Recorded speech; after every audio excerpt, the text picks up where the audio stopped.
Hello, I'm Graham and I hope everyone's having a great day. Welcome to part 4 of this video tutorial series aimed at new users to the Panasonic Lumix FZ1000 camera. Now, as they say in television, a change to the advertised program. Originally, number 4 was going to be on the autofocus modes and manual focus, but I've decided to look at how exposure is used to give us the best images. We've talked about exposure and we've talked about white balance, but we've not actually gone into any details as to how to recognize when we've got good exposure or how to recognize the fact we've got good white balance. So in today's video, I'm going to be showing you how to measure your exposure and look at the white balance options for shooting outdoors. So let me set the camera up so you can see the back of the camera as we're talking, and I'll take you through each of the stages. So I've set the camera up so we can see what I'm recording on the back of the FZ1000. Currently I'm in the aperture priority mode. You can see that indicated by the A on the LCD screen. I've got an aperture set of f4.5, and if I have to press the shutter button, the camera will tell me the shutter speed that it's going to use, which is in this case is 1/250th of a second. I've got the ISO set to ISO 125, which is the lowest condition, and I've got no exposure compensation. So we've been talking about exposure, but how do we know when we've got the right exposure? Well, the camera works out the exposure, so it works out a shutter speed, aperture and ISO combination to give you the right exposure based on your metering method. So we've got here the center weighted. So under this situation, we should be able to get a good picture. Now, there are situations where the meter will be fooled, and I've highlighted those before, such as shooting on sand or on snow, where your background is largely whiter than your foreground. So in that case, you need to use positive exposure compensation to make your subject the right exposure. So what controls do we have in the camera to assist us in making sure that we get the right exposure? Well, the first one to look at is one called highlight warning, and in that situation the camera will blink the areas of highlights which have been totally overexposed. So to have a look at that, let's go into the menu and you're going to find highlight on page 4 of 8 of the custom setup menu. So if you turn that on, when you take a picture, if the highlights have been overexposed, i.e. they've gone totally overexposed, so there's no detail in them, you'll see that those highlights blink. So let's just take this picture and see what we have. And at the moment there are no highlights blinking on the screen. Now there is a caveat that sometimes the way you've got your display set up inhibits the way that the highlights are showing, but providing you've got the information across the bottom of the screen, it should be okay. So let me deliberately overexpose this image. So let me use exposure value compensation so that I can actually change the exposure so we're slightly overexposed. So we're now one stop overexposed. If I take that picture, you notice now the highlights are blinking in the sky. So if we go into the replay mode, we can see that in more detail. You can see the highlights are blinking, which shows there's no detail whatsoever in that sky area. So when you come to post-process it, that will be white and there's no detail that you can recover from it. If you're shooting in RAW mode, then you might be able to get a little bit out of it. If you're shooting in JPEG, then that is totally gone forever. So you can use the highlight warning to assist you to know when you've overexposed highlights. In this sort of situation, if you've taken that picture and you've got this effect, what you would do is reduce your exposure. So again, I'm going to come down to the 1/3 overexposed, take that picture, and you notice now we've got very little of those highlights showing as overexposed. So if we've got the correct exposure, I go down to the point where the plus and minus is showing 0, which means there's no exposure compensation. So the camera is calculating the exposure, and let's have a look at that. There are no highlights that are blinking on the screen, so that's a good indication for you if you're going to blow out highlights. Now, I was mentioning the caveat in the replay mode that you can actually fool you if you've got the highlight warning turned on and you're not actually seeing any highlights that are blowing out. If I take a picture here which is deliberately overexposed, so let me take that picture, you can see we've got the flashing highlights. Let me put this into the replay mode. See, we've got the flashing highlights. Now if I step through the options of the display using the display button,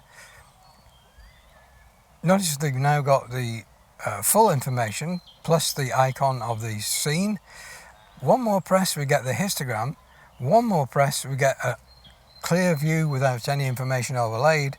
The next press, we're getting that same information, but this time without the highlight warning. So it looks as though you've got a decent picture there, but the camera is telling you you've got the highlights clipped by showing you that area that's being posted in black and white. So just be aware, it depends which mode you've got your display set up as to whether you're going to see that highlight warning or not.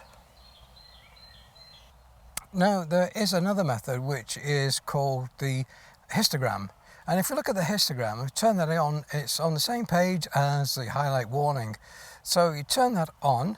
When it appears, you can actually position it on screen where you want it. So if you want it over on the left hand side, if you've got subject matter that you want to look at on the right hand side, position that anywhere on screen you like.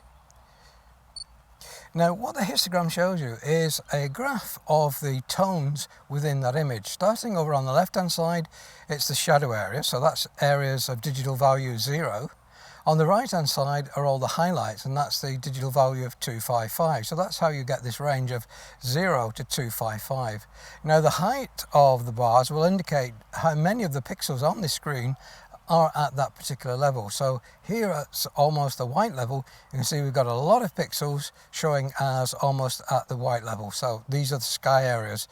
Those areas down here, the darker areas, are obviously the shadows of these trees here.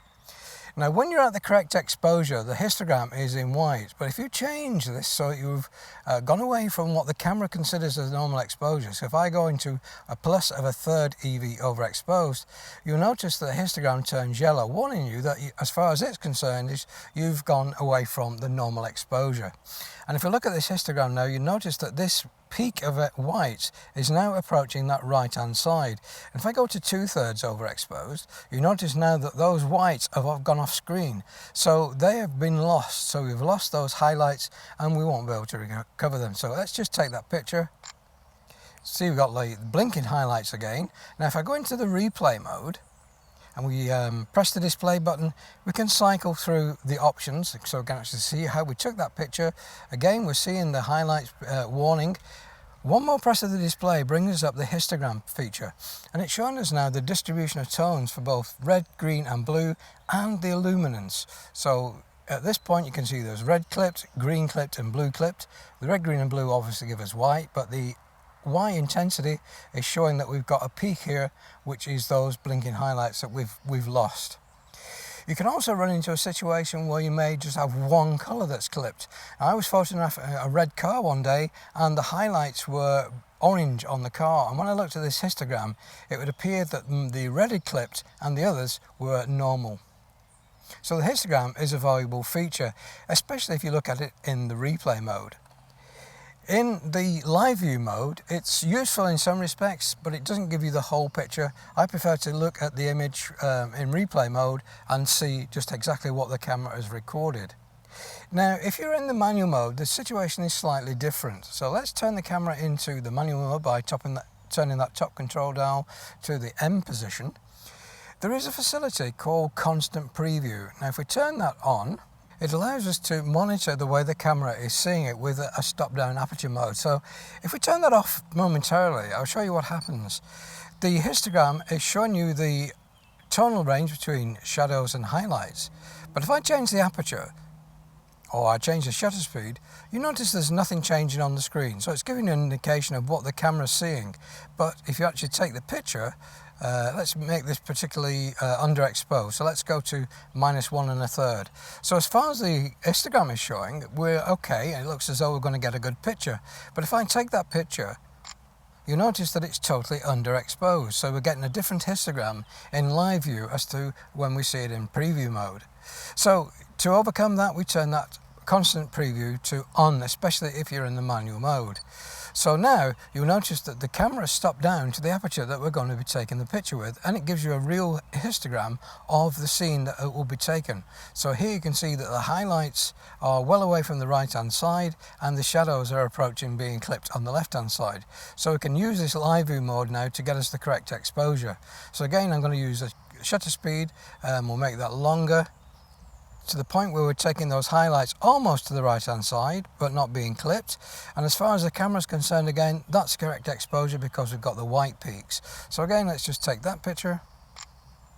we've just got a little bit of highlight clipping shown in there. So in that situation, we'll just back that off, just slightly lengthen that shutter speed to say 2/50th, and again now we've got no highlights being clipped.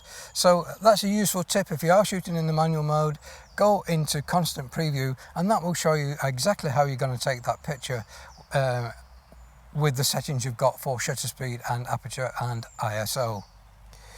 Now, we were talking about white balance in a previous video and how the camera attempts to make that correct, but there are some situations where you might want to use a manual white balance to enable you to get correct color rendering.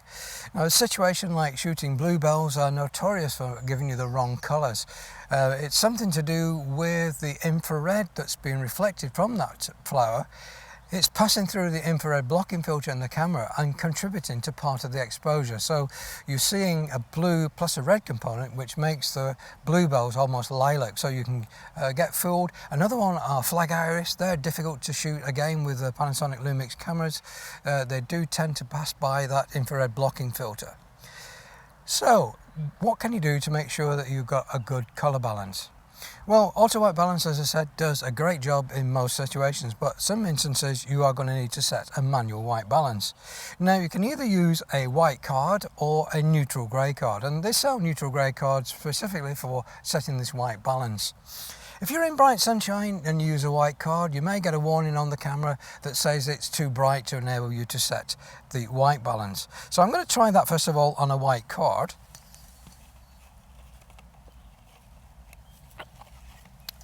And to set the white balance, you press the white balance control on the camera. So we go over to white balance and we cursor through until we find one of the custom presets. So I'll use custom preset 1.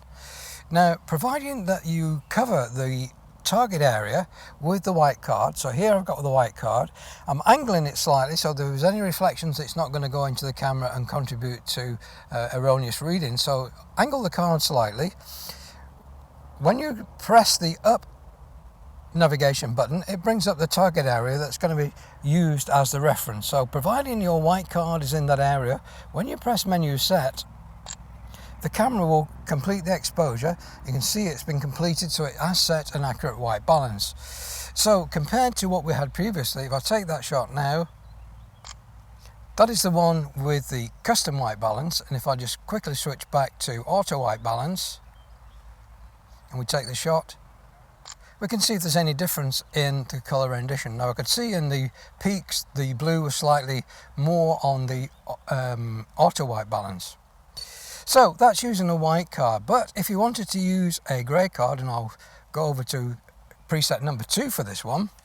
So here I have a grey card, and again I'll angle it so that there's no reflection coming back into the camera. It's in the same light that I'm going to be shooting, so again just pressing the up arrow brings me to target. Providing that's covered by the camera, press menu set, and again it shows that completed. So let me take that picture using that custom white balance set on a neutral grey card. So we set a custom white balance by using a neutral grey card or a white card, whichever your preference was. If you find that your colours still aren't quite as you'd like them, you can actually fine-tune the way the colour balance operates. And again, you'll find that under the white balance control. And this works whether it's in a preset mode, one of the camera presets of auto white balance, sunny, cloudy shade. It works with all these operations plus any of the customs that you've set up. You notice on screen there is an indication that if you use the down navigation button, you can adjust the white point. So I'll press that down and you can see it brings up the complete color spectrum of the way that white balance is captured. So you've got two axes. One is the amber to blue and the other is magenta to green. So if you wanted to warm up the picture, you can move the operating point between the green and the amber along the amber axis. So you're going out here, you're warming it up. If you want to add more warmth, say you want to do a sunset, then you can move that operating point into the red amber area, so over here. So let's make this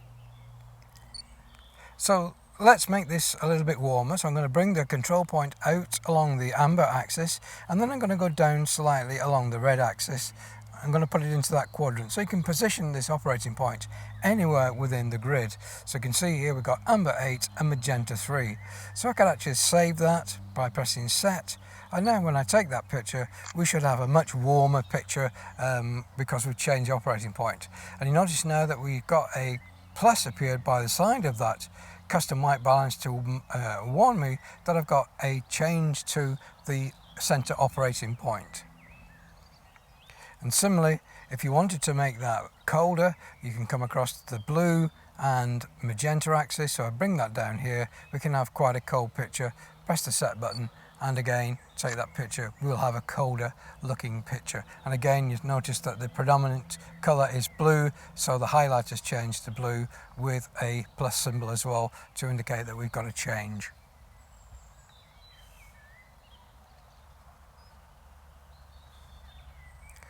You can actually do a white balance bracket, so if you wanted to bracket that exposure, you can set it up on your screen, press menu set, and then you can do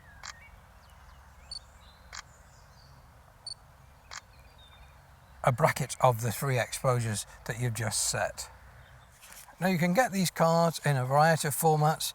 This one is a small, almost 5x3.5 card, very easy to keep in your camera bag. This one is actually made by Opteca. I think I got this from one of the Amazon USA sites. It's a digital grey card used for white balance and exposure. So you can use this for your 18% neutral grey and your white balance. Here a more professional one from DKC. It's a colour checker, and on the other side you've got the colour tablets, so you can actually do a calibration for your camera. If you use something like Adobe Lightroom, you can actually make a colour profile for your camera, but that's probably a little bit extreme. Now the Opteca set give you the white, the black and the grey, so you can actually put these into your subject and take a picture, and you can use this to set your grey point, set your white point and set your black point in something like Adobe Photoshop, and there you've got then the highlight and shadows covered correctly by using these grey cards. Now another way of checking your exposure is actually by using a light meter, and here I've got this Iconic 478. You would use this in the same light as your subject, so again this one can measure reflected light, it can measure the light that's falling on the subject, which is the preferred method to use. So providing you're in the same light, you set the ISO that you want on the meter. So we're going to set this to ISO 125. We can either set a shutter speed or we can set an aperture. So with my shutter speed currently set at 1/320th, so if I set my shutter speed down to 3/20th, actually this one hasn't been set up in a third increment, so a 2/50th of a second, I'd take a light meter reading and it tells me we're at 2.8 and 310, so f2.8 would be the correct exposure. Well, for the final shot, I'm here in the Arboretum. We've got the bluebells here, some of them hybridized. We've got white ones, pink ones and blue ones, so we've got quite a mixture of hybridization going on here in the Arboretum. Now in part 5 we will be looking at the autofocus and the manual focus modes. The manual focus mode is a little bit difficult to use, but it does give you that facility. If you're shooting, say, a bird in a tree and there are branches in front of you, then you can actually use manual focus to ensure that you're focusing on the bird and the camera is not picking up the branches and giving you an out of focus shot. So I'll be showing you how to set up manual focus under those sort of conditions in the next video. So, if you're a new viewer to the channel and you haven't already subscribed, please do click the subscribe button and the bell notification icon to alert you to when I upload any new videos in this series. Also check out my photographic blog. I'll put a link to that in the video description below. You can see lots more information on Panasonic Lumix bridge cameras and on Micro Four Thirds Systems cameras. And on the home page is the application form to join the newsletter group. That goes out to 2,800 people now every 3 weeks, and it's more than a newsletter, it's a technical publication in its own right, and it's things I don't publish on the blog as a way of saying thank you for following my YouTube channel and subscribing to the news group. So that's it for the video. As usual, thanks very much for watching. Please do take care, and I hope to see you all in the next one. Goodbye for now.